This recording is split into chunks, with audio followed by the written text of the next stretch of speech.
What's up, guys, and welcome to the Infinity Flux Letters page, episode number 22. I'm Matt. I'm Andy. And this is our bi-weekly live show where we just talk about whatever we want to talk about in the world of comics and pop culture, but we can actually do it live and talk to you guys while we're doing it instead of everything else being pre-recorded. This is where we can actually, have a conversation back and forth. It's the virtual version of hanging out with your buddies on New Comic Book Day. Yeah, like you're leaned up against the counter talking about all the cool covers and all the crazy news in the comic world that you saw over the week. Yeah, but and also the way we want to start every show is talking about real quick just our picks of the week. Because we've already read most of the books that have come out today, and we always have our favorites picked. Mine was Absolute Batman number 9. I think to probably nobody's surprise. Yeah, just because the first appearance of Absolute Bane. New story arc. We learn a little bit more about Arkham. Yeah, like there's so much cool stuff in this. It gets weird. That's what I really liked about that issue. I would say like Absolute Batman number 9 favorite, and also it feels like a big issue of for the series as a whole, like really expanding. Honorable mention to New Avengers. Yes, well, kind of a surprise. Not that I didn't think I would like it, but team books and Avengers books can go a lot of different directions. Yeah. And I really liked the direction they chose for that book. It does have a little bit of Thunderbolts feel to it, because these are, not the cleanest, the most upright heroes. This is not Captain America, it's Winter Soldier. And I like that, but with the flair of it's an Avengers team. Definitely. And Vintage Cook over on Instagram says, I bought Secret Wars from you guys. Thank you. Well, thank you very much for your purchase. I hope. Which Secret Wars was it? Was it the original 1984 Secret Wars? Was it the 2015? Was it an omnibus, or was it all the individual issues? Like what format did you get it? Was it Battle World Secret War? Oh, right, yeah. There's Secret Wars 2, I can't imagine. We don't talk about Secret Wars 2. What's up, Tyler? How's it going? So, and also, I should mention that we are live on YouTube, Facebook, and Instagram over here. So, if you see us looking over here, that's Instagram's over here. But yeah, so in a week where if this week had not had Absolute Batman number 9, then New Avengers number 1 would have easily been my pick. I loved it from the jump. Like you said on Monday, it got right into it. It didn't really waste a lot of time. Yeah, we were introduced to our two main characters, Bucky and Natasha, right away. The plot was set up. We see two more characters right away, and then we see the threat about halfway through the book, and it just had a great pace to it. And it has this little special sauce with who they're going to be facing off against. Yep. It's something that's like familiar, but also it's like, I want to see more of this. Yeah. Which I think a lot of books underestimate. I do love Marvel's villains, but it's cool to get something that's a little bit different. Yeah. And then after New Avengers, I think my number 3, if we're doing like a top 3, how's it going, Walt? Thank you for being here. If we're going to do like a top 3, like Death of the Silver Surfer was my number 3. Yeah. I was, and we talked about it on Monday. It was a little bit confusing. Just don't quite understand what the main point of this overall story is, but it was still really good. I loved the artwork. We had some good action. I like the Silver Surfer, and we don't get a lot of him anymore.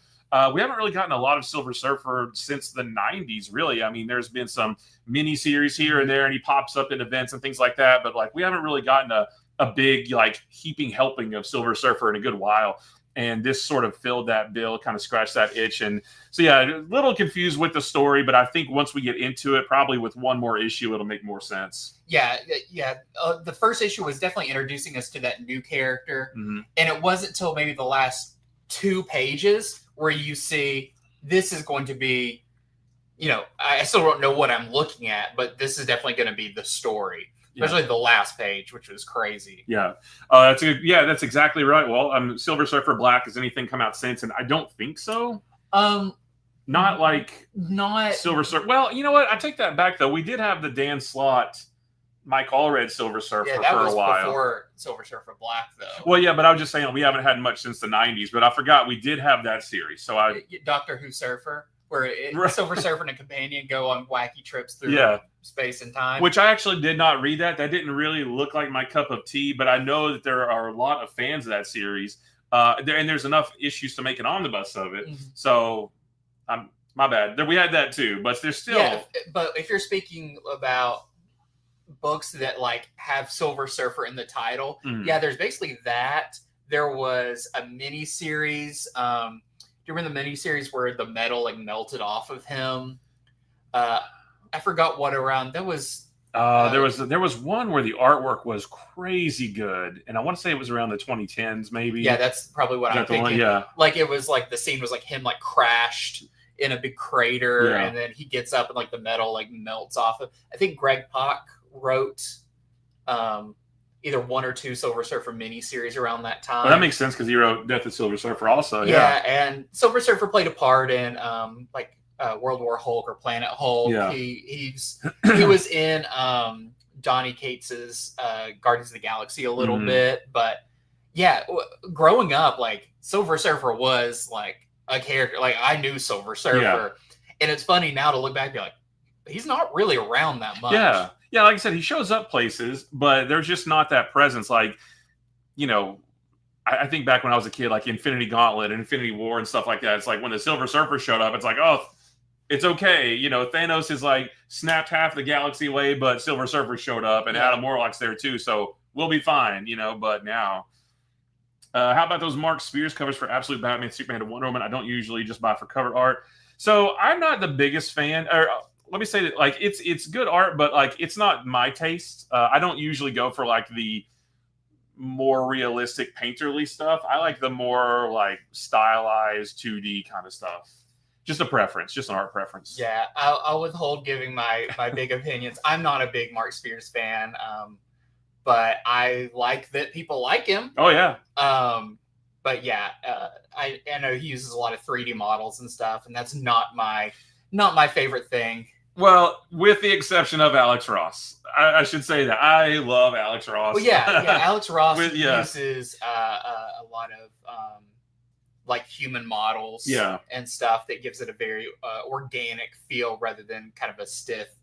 Digital model. Yeah, so my bad. Yeah, definitely Alex Ross for sure. But yeah, I'm just, you know, that's just because we talk about it a lot too. Like, I never want to say, I don't like to say this art was terrible because I'm not an artist at all. I can't draw anything. I saw you draw a blue duck the other day. And it wasn't, when I looked at it after it was done, I realized it wasn't a duck.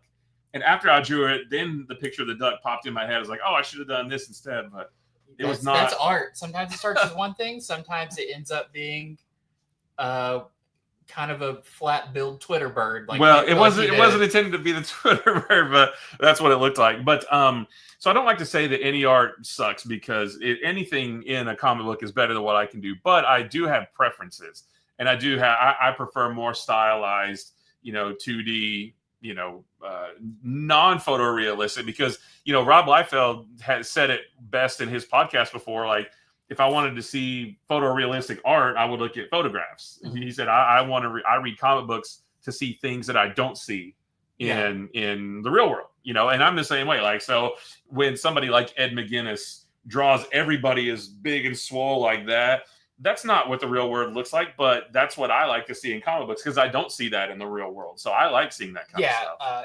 Larry, how's it going? Yeah, definitely my art style that I lean towards is exaggerate. Like, I want to see, and there's artists who do fantastic, very like, I think of stuff like that Brubaker puts out and like Sean Phillips with him and stuff that definitely fit that story. But I think the stories I like use the art that is my favorite, which is kind of bombastic, in your face, kind of like, extreme angles and that kind of stuff. I mean, my favorite artist is Ryan Ottley, and that's just kind of like the epitome of what I like, which is, some stuff that I couldn't just see in the real world. Yeah. Show me something that I can't just see, wherever. Like you said, like Ed McGuinness or Ryan Stegman. Yeah.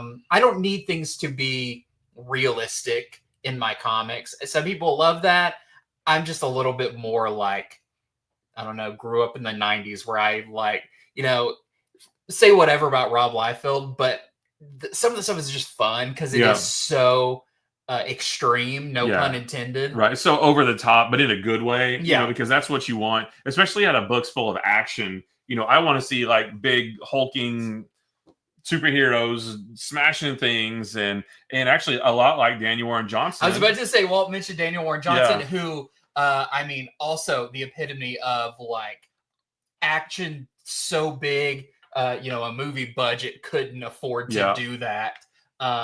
His stuff in Transformers in the first couple of issues is like, I would point to that as like, what do you like? It's like that. I just want to turn the page and just kind of be blown away by what I see. I mean, Optimus Prime ripping off his own arm and then beating, was it Skywarp, I think? Yeah. Like, if you were to put that in a movie, that's like, a $10 million shot and it's like 3 seconds. Yeah. But in a comic book, you can show that on every page if you want to, as long as the artist is up to it. Yeah. So there's like, and it's like Jack Kirby said, the only limitation with comics is the creator's imagination, right? And that's why comics is my favorite medium, because it's like you can do literally anything as long as you can think it and actually have the skill to put it on the page. You can do anything. There's no limits whatsoever. Yeah, and that's not to say like there are certain stories that I wouldn't want crazy over the top artists on. Like I love Fables, and I love Bill Willingham on that, and Mark Buckley and everything. It doesn't need a Daniel Warren Johnson. It doesn't need a Ryan Otley or whatever, because of the story it's telling.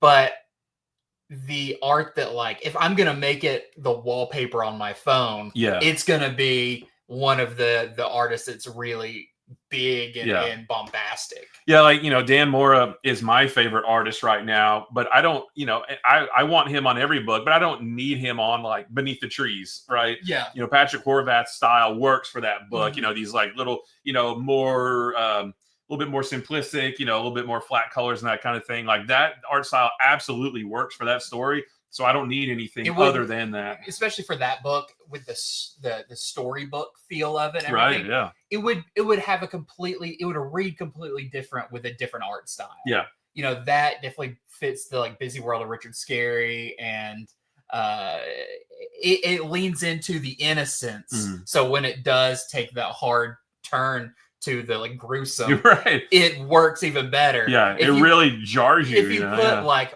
Ryan Otley on there, you would be expecting some over the top stuff. Yeah, so, it's like when do people start exploding, that kind of thing. Yeah.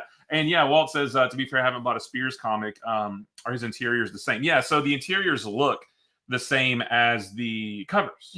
And that's not, again, just a preference. It's not a critique. It's just my own personal preference. But like, that's not the kind of stories I normally gravitate towards visually. Like when the whole story is that, like, that's not really, I want a more comic booky thing. I want like line art and colors and things like that. Not a painterly thing, with the exception of Alex Ross, because Kingdom Come, Justice, Marvels, Fantastic Four, Full Circle, all that kind of stuff. That stuff works for me. So he's the exception. But yeah, I see in a comment you mentioned, Sam Keith, Kevin Wada, Phil Noto, Jenny Frizen.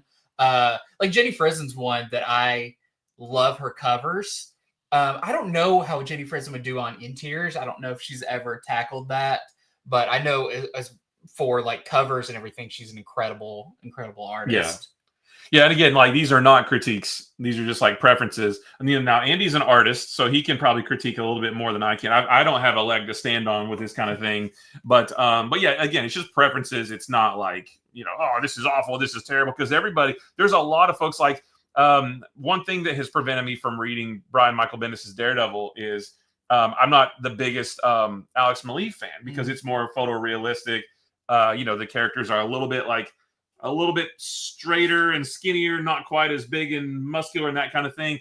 And it's just a preference of mine that's not really the kind of art that I go toward. Although, so that has been holding me back from reading it. But so many people have told me, you got to read it because it's so good. So I need to like just get over that and go for it. But comics are visual first and foremost, and I have to enjoy what I'm looking at, or else maybe I'm not going to enjoy the book. So yeah, and one of our big things on here is there's comics for everybody. Yeah. So what doesn't work for us will definitely work for somebody else. And that's the important thing, is to not like belittle or demean someone if they have a different preference than us. I mean, that's just, as long as you're not stealing art or, something like that, then I am all for, do whatever, do your own style, and you'll build a fan base for that. Yeah. And one art that I do love though is Art Adams. Yes. Art Adams is, one of the mainstays. Yeah. There's certain guys that I feel like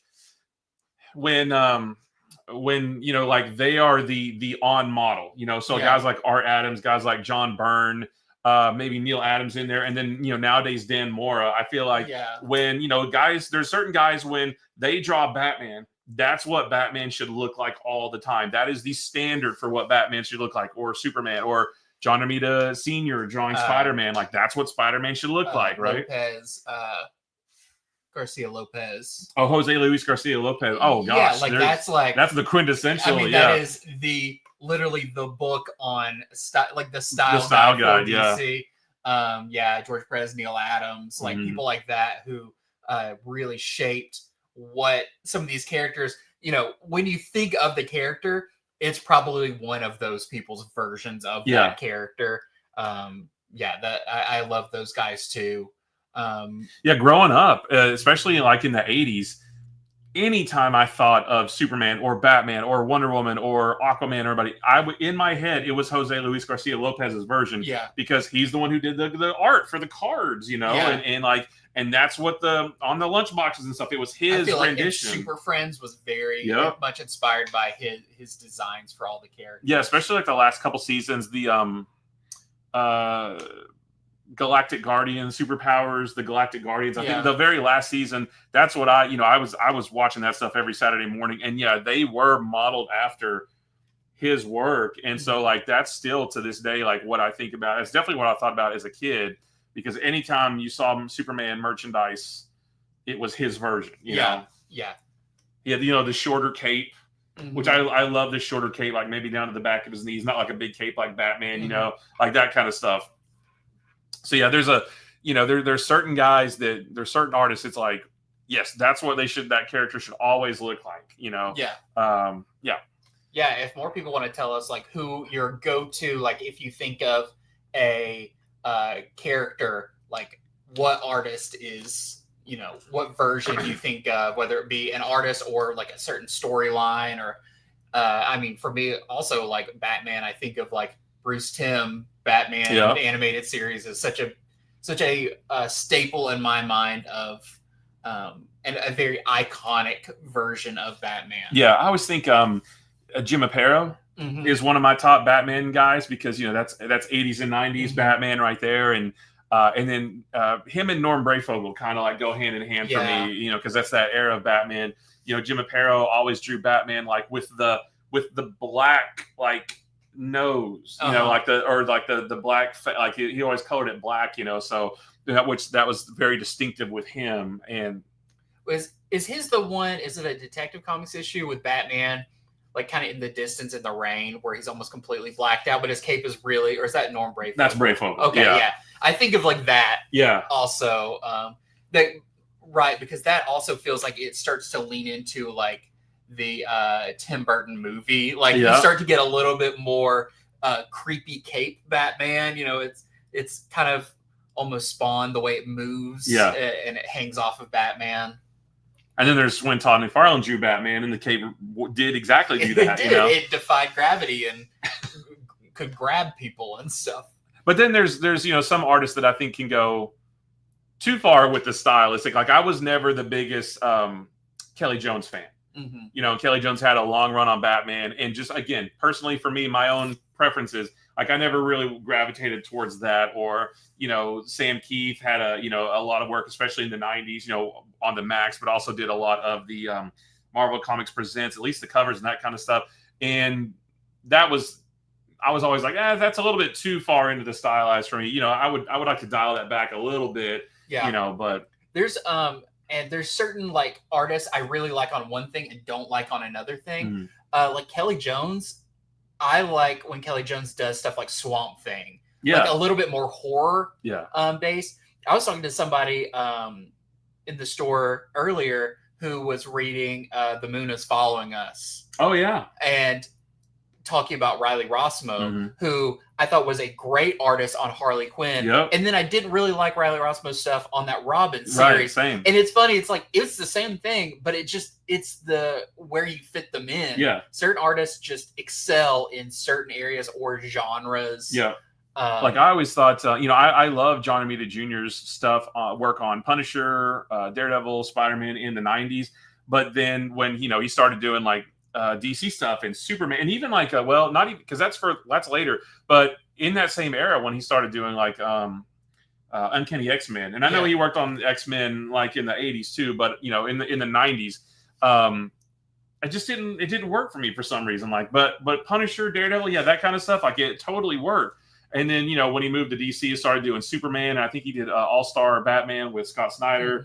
Like that just didn't work for me quite as well. But then, going back to Spider-Man, it's like, okay, this actually kind of works, or Daredevil or something like that. So it's weird how that works, because you would think like, not that the artist can do anything, but it's like you would think us as readers would be like, oh yeah, that's just, all of it's good. But there's something about a certain combination of artists and characters that just doesn't line up sometimes. The artist just like feels more attached to something, or it leans into, I mean, every artist kind of has their strong suits, and it depends if a certain character leans into that or not. I mean, Romita Jr. definitely like fight scenes. Oh yeah. But like I think of a lot of like street level stuff. So when you give him Superman, it's a little weirder because it's more open and less gritty and everything. Yeah, Superman's out in the day more, he's not in the rain as much, that kind of thing. Nobody draws a better face that is just gushing blood than John Romita Jr. does, swollen eye. Yeah. Gotta run. Keep up the great work. Walt, thanks for being here, man. Appreciate it. Thank you.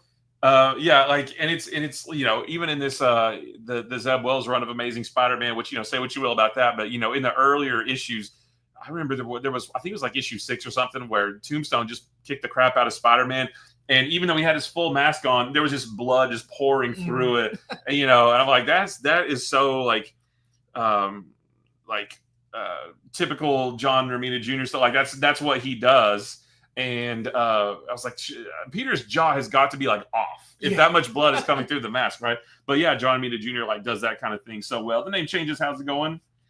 We were talking about artists and our preferences and that kind of thing. So let us know like what you think about artists that you like, or artists that you like artists that they're the definitive artist for a certain character, that kind of thing. How do you feel about because they were very close to each other? Todd McFarlane on Spider-Man and Eric Larson on Spider-Man. They're different, but I like them both. They have different styles, but like I was just as happy with it when Eric Larson came on. It wasn't like it was, because sometimes when you're one of your favorite artists leaves, it's like, oh man, I don't like the next guy as much. But I didn't have that with Eric Larson. I was like, oh, Todd McFarlane's gone, but Eric Larson's here, and it's a different style, but it still works for me. He drew the spider eyes a little different. It wasn't, the white parts didn't go up. They were more of a circle, and the black parts were more of a thing like this. So yeah, that didn't bother me whatsoever. And then Mark Bagley following Eric Larson after that on Amazing Spider-Man, which so for like all through the 90s, we had like great artists on Amazing Spider-Man. Alex Saviuk on Web of Spider-Man, and Sal Buscema on Spectacular Spider-Man. I mean, it's just and Bagley on every Spider-Man since then. Right, yeah. Yeah, J. Scott Campbell's Black Cat. J. Scott Campbell doing any female character is great for me, Yeah, how's it going? I think of J. Scott Campbell, Black Cat, J. Scott Campbell, Mary Jane. My version of Mary Jane is a mix of like Campbell, Terry Dodson, like something kind of like that. And I think Carlos Gomez is a fantastic artist drawing Mary Jane. If people haven't read the Amazing Mary Jane series, I have not read that. It is actually so good. Yeah, and it like her as a leading character is so strong. Which technically we have that right now too in All New Venom. Yeah, I don't know. I just feel like it's a little. The role she took on there wasn't she didn't have powers, and she still could handle herself surrounded by supervillains. Well, that's what I always liked about Mary Jane is like she's like Lois Lane. She can handle herself. She doesn't always need the hero around. You know, she will get into scrapes because she's naturally curious, or she's trying to help the hero, or you know, and she winds up in these situations. But a lot of times she is able to handle herself, or at least hold her own until she can be rescued or something like that. Like, so that's why when she got powers as Jackpot, I was like, really? You know, we don't really need this because she was already awesome. You know, you don't need to give her more. Hey guys, have you experienced more or less damages after the transition from Diamond? Good question. Well, we don't get a whole lot from Diamond anyway. You know, we switched over to Lunar for our DC and Image stuff. As soon as that was available, basically, we moved over to Penguin Random House for Marvel and stuff as soon as we could do that. So we haven't gotten our big stuff from Diamond in a long time. Yeah. You know, it was kind of a ratio thing of like the more you order from Diamond, kind of the more you would find the damages. I understand damages will come from everywhere. There's so many things that can happen in transition and all that. So a few damages that happens with everybody. There was a time with Diamond it was extra. You know, we are seeing more damages than not. Yeah. But like you said, we've been transitioned from Diamond, from everything that we don't need to get from Diamond. You know, like Dynamite books, they're still coming out through Diamond. That's where we get our Dynamite. But as things transition away, we kind of move our stuff to wherever it is, just for multiple reasons. If anything, like the interface of Lunar and Penguin is a lot nicer. It's a lot easier. But I would say, just in general, I feel like across the board, I am seeing less damages from everybody than, say, 5-10 years ago. Yeah. There was a time, like even before I worked here, I worked at a different comic book store. I mean, you were reporting 20, 30 damages a week. And they were just like crazy. Like, how did this happen? Something is damaged inside of another box and all that. But thankfully now, I think, you know, damages are not as big of a deal as they once were. Yeah, it's more of a, you know, when you're unpacking the box, it's more of a, oh, this one's got a ding on it, or like, this book slid under the stack and now it's kind of pushed up to the side. And there's a lot of damages stuff now that's like, hey, let's like, you know, try to flatten this out and it may be fine and we don't even have to report it. So that's why all the books that I buy, why are they all in my box? All of my books have the corners. Oh, that's just a special little treat. Oh, that's nice. You. Yeah. But yeah, so we haven't, you know, we don't, you know, all this crazy stuff with Diamond, very fortunately for us, have not really impacted us all that much. No, just for the stuff we have to get from them. Yeah, Larry. So Elena Casagrande's art on Black Widow was great. I love that series. That was the Kelly Thompson run on Black Widow. That did not last long enough. That was like 12 issues, 2 story arcs, I think, 2 trades. And you had Adam Hughes on covers, Elena Casagrande on interiors, and the storyline, which if you were to pitch me that storyline, I'd be like, I don't know about. She's got like a secret kid that she doesn't know about. Yeah, that was weird. But like you read it, you're like, this is really compelling stuff. Like I really, really like. I have every issue of that.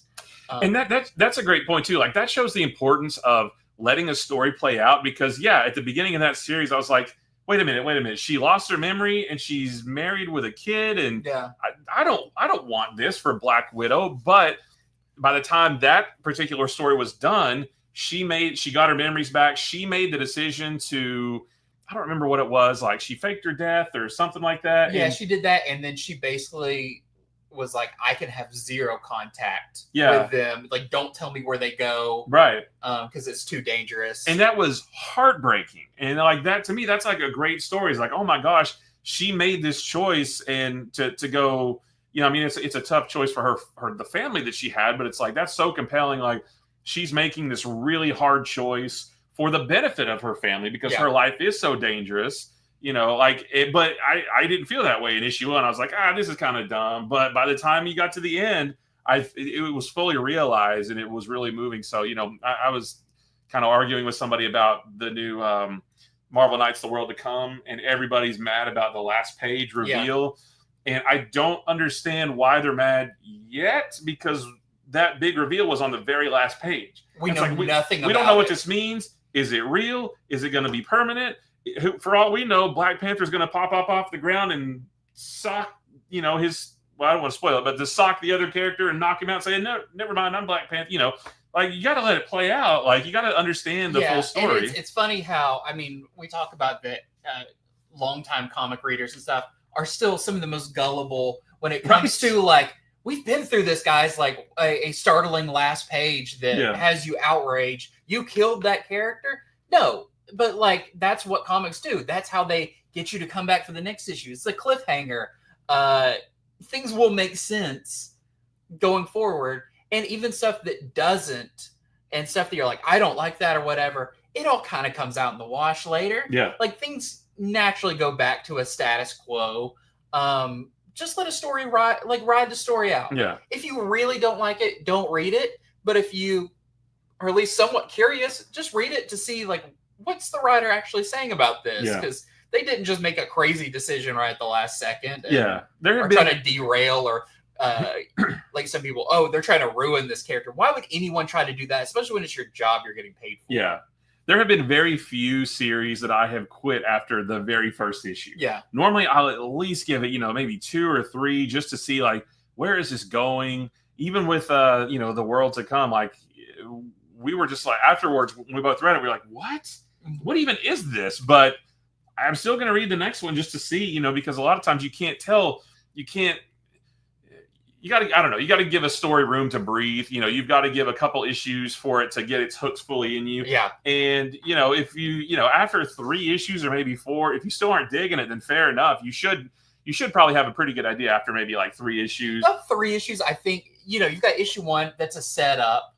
Sometimes that bleeds into issue 2 where you get kind of the rest of, we saw that with the most recent Absolute books. They each took about 2 issues to fully get through kind of what they're trying to say. Yeah. 1 issue is not a lot of space to have some action, reintroduce you to the world, all of that. So about 3 issues, by that 3rd issue, you should know kind of what the groove and what this story is kind of going to be about by that point. If you don't, that's another issue with the, maybe it's written a little weird or whatever, but give something 2 or 3 issues before you make your choice. Yes, and that's exactly what I said to a person today, and they did not like that I said that. But yeah, rare for an issue 1 to encapsulate the whole arc, because we were bickering about it, and I said, I've been reading comics for 40 years. I know how they work. You don't get all the answers in the first issue, right? You got to keep going back, and that's why they want you to keep coming back. And then I told him, I was like, after the whole story's over, if you still don't like it, then fair enough. That's no worries. Now, there's plenty of stories that after they end, and I'm like, I didn't really like that. I didn't like how the character acted. I didn't think they were, didn't fit what I think the character should be like. But most of the time, by the time I get to the end, whether I loved it or liked it or whatever, I understood what they were going for. Yeah. And that's, that I feel like that's kind of the deal with a lot of it is like, one way or another, just see what they're doing. Yeah. But then there's, so again, this is just my own personal opinions, but then there's something like Ultimate X-Men where we're 14 issues in. I'm like, I still don't know what they're doing, what's going on. But, that's just a personal thing. I know there's a lot of fans of Ultimate X-Men out there. I don't mind that at all. But for me, it's just like, I don't understand what's going on. It's been a year. I still don't know. No mystery equals no reason to grab the next issue. Right. I mean, if they revealed everything all at once, it's like, oh, well. Yeah, it's a weird thing, and I guess it's just kind of a more modern thing of like I've got to have all my answers right now because I can go online and get all the answers. People don't, a lot of times cliffhangers make you feel uncomfortable, and people don't want to feel uncomfortable. They don't want to feel like they don't know something or out of the loop of something or whatever. I mean, this happened, with the death of Captain America. This happened with so much. I can't believe you did that. I can't believe you, even back then, Winter Soldier is Captain America, or oh my gosh, Superior Spider-Man. The outrage that Dan Slott got because of, you killed Peter Parker, and Dan Slott is a writer, and especially him is kind of a showman. And he was like, "Yep, Peter Parker's dead forever." Right. And stuff. It's like, yeah, whatever. Yeah. But if he was to come out and say like, "Yeah, it's a couple issues, but he'll be back," people will be like, "Oh, then I'll wait for that." It's like, no, you have to build this. You can't keep telling the same stories. You have to intrigue people. You have to make people uncomfortable. You have to do stuff that makes them. Yeah. Well, speaking of, one that I think of a lot is Hydra Cat. That first issue where he says "Hail Hydra" at the very end. Oh my gosh! And the comic community's collective head exploded, and I was like, guys, we know this isn't like a real thing. So for me, it's like, obviously this isn't real. Obviously this is going to get undone. But what I am interested in is, what is this, and the story. What is the story going to be to undo it? We know, because we know it's going to happen. It's not always about the destination. Sometimes it's about the journey, right? Yeah. Eventually, I don't know if it's going to be 6 months, a year, 2 years before it gets undone. But we know it will. But what is the interesting part is the story that they tell to get us there. Yeah, but you got to set the pins up before you knock them down. Yeah. You've got to set up Hydra Cap before you can tell the story of how we get back to regular Cap. Yeah. It's I don't know. I get frustrated sometimes with very short-term memory comic fans who can't believe you did that to a character, when it's like, these characters have been through a lot and have continued on. And a lot of times that the same, to a lesser extent, not as extreme, but like the same can be said with like costumes. Yeah. Like when Miles Morales had that horrible costume that I hate so much, with like the almost like the pink hoodie that went up around his mouth, and like I hated that costume so much. But I didn't really bellyache about it too much, because I knew one day he'll be back in his black and red, and he was. Yeah. So like everything always gets reset back to normal. There are some times where I wish that would be a good like topic. Like what are some things, like status quos that changed that you didn't want to go back? It always resets, right? Everything always goes back to like status quo. But what are some things that like you didn't want to go back? Like I wanted Bucky to say Captain America. I was about to say Bucky is to say Captain America, and I love Dick Grayson as Batman. Yeah, like even if you like set up an Elseworld where it's Dick Grayson, like branch that off into something. I thought those were both great continuations of characters' growth. Yeah, where they've earned this place. But they came at it from a much different place than their predecessor. Yeah. So how did they work? Bucky still carried a gun because he didn't lose that side of him, but also he was maybe a little bit more real world than Steve was. Yeah. Well, his was interesting because he didn't have the super soldier serum. Yeah. Unlike, I know the movies, he's got all kinds of crazy strength, but the comics aren't like that. He has his one arm, right? His robot arm. But like he didn't have the super soldier serum, and people knew that it wasn't Steve Rogers under the mask, and he had to wrestle with, well, these people know it's not Steve, and they are more reluctant to follow me, or or to look up to me and to take inspiration, and I can't do all the things that Cap did, both physically and from a symbolic standpoint, and I have to sort of try to live up to that. Those are big shoes to fill. Meanwhile, you had Steve Rogers as the director of S.H.I.E.L.D., which I thought was great. Say, on top of that, I love Steve Rogers being the director of S.H.I.E.L.D. I think that was really, really cool. Yeah, so like those two things, it was like, those are great progressions of these characters. That it's like, that's just the natural progression of where their story should go.